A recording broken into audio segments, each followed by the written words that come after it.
Yo, how's everybody doing today? It's your boy Airboy, and I'm back with another fanboy interview, and this time I will be taking a little look-see at the Jurassic World Hammond Collection Baryonyx. And of course, just like the last video, before we take a look at him, we shall take a look at the box. And it's more or less the same deal as the Parasaurolophus box in the last review. It's a Baryonyx, Hammond in the amber, JP logo. Side of the box, image of the dinosaur in a fiery like lighting. The same Hammond logo. Back of the box, Baryonyx with a brief bio.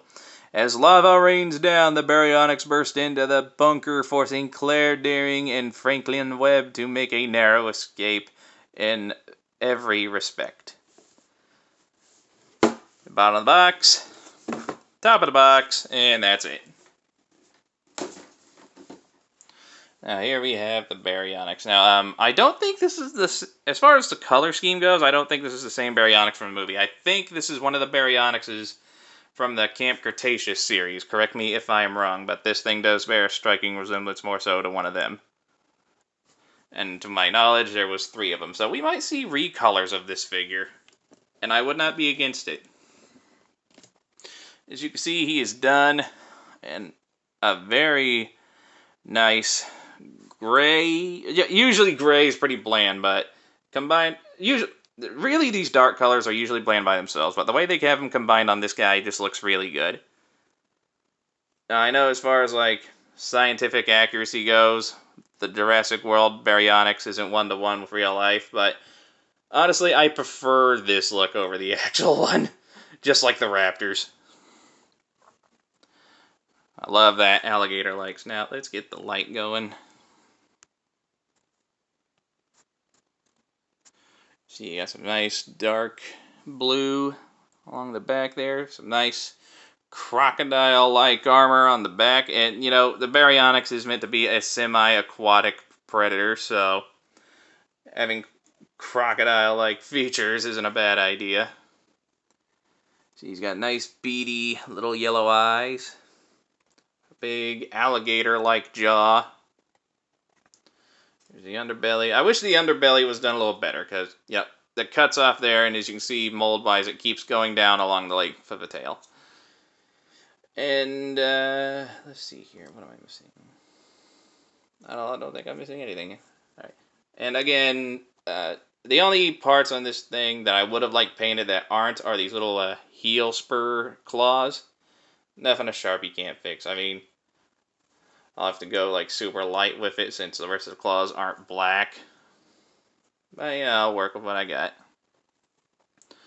Now, opposability wise, the Baryonyx, the head can look up, that high, down, that far. You can't go all the way around, unfortunately.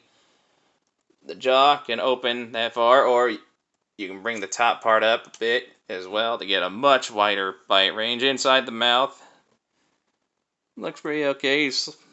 There's some molded detail in there. The base of the neck is on a ball joint. The arms can go all the way around. You can go out and in on that little joint there. The elbows do have some bend. Nothing at the wrist or the claws. Nothing at the main body. The hips, you can go all the way around. You just have to orientate everything so it's not in the way. The knee can go out that far, and back that far. This joint can go out that far, and that far. And both joints do have rotation. The foot can bend down that far, up that far, and there is some swivel.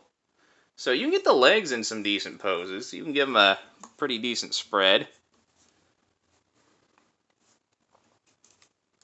The base of the tail is on a ball joint, and like the Parasaurolophus, the tail is packaged separately. It's just a matter of lining up the connection point and clicking it into place.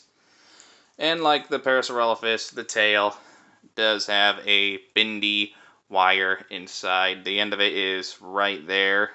So up to about there, you can get a natural looking bend.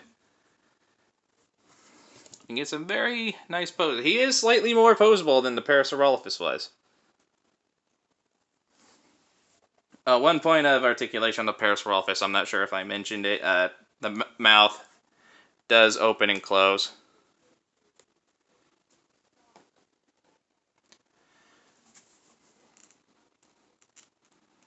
I'll go ahead and straighten out the tail.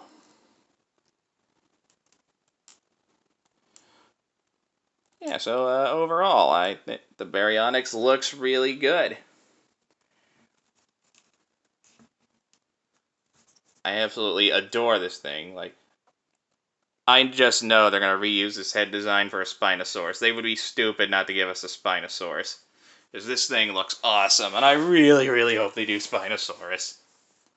Right now, as I mentioned in the last video, at the time, I'm going to post these around the same time, and at the time these videos were posted, the only other Hammond collection dinosaurs that I know are coming are the Tyrannosaurus, the Gallimimus, and the Triceratops. Oh, and the Ceratosaurus.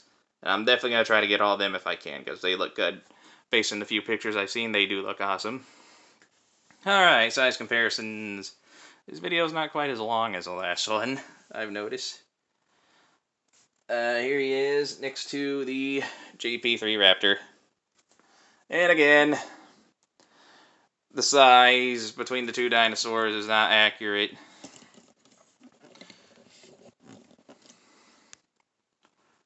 The Hammond collection is more or less the same scale as the Amber stuff.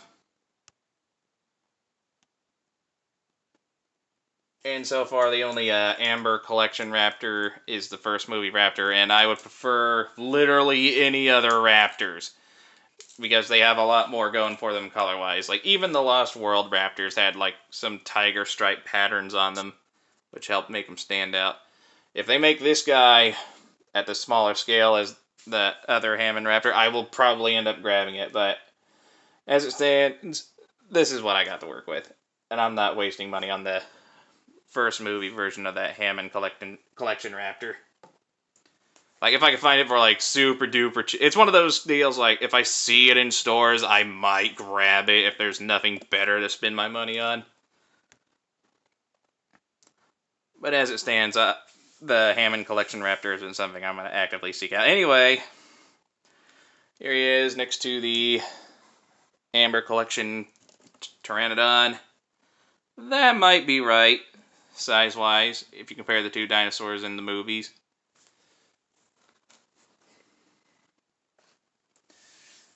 Here it is next to Nosatoceratops. I believe in real life that is how they would scale up each other. I think.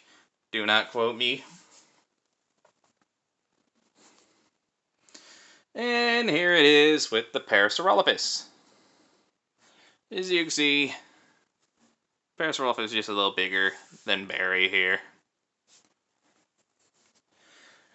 Alright, I think that does it for the Baryonyx.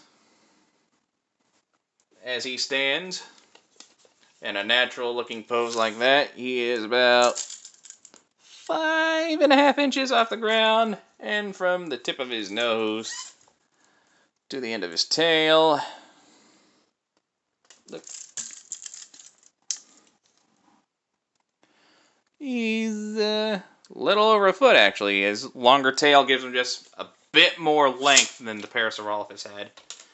And at the time of release, he is about $20 to $30 based on where you find. It's based heavily on where you find him. Same deal with the Parasaurolophus.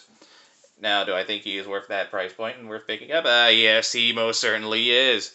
He is very well detailed, very well articulated. Like, whereas the Parasaurolophus' budget clearly went into its size, this guy's budget went a little more so into his posability, because he is slightly more posable than the Parasaurolophus was.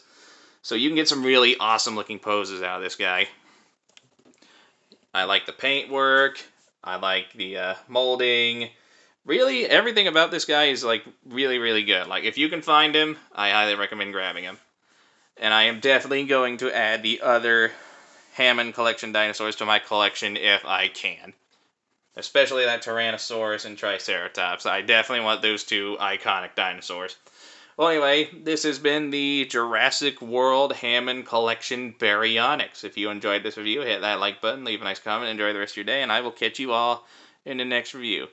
Until then, I'll see y'all around. Bye-bye.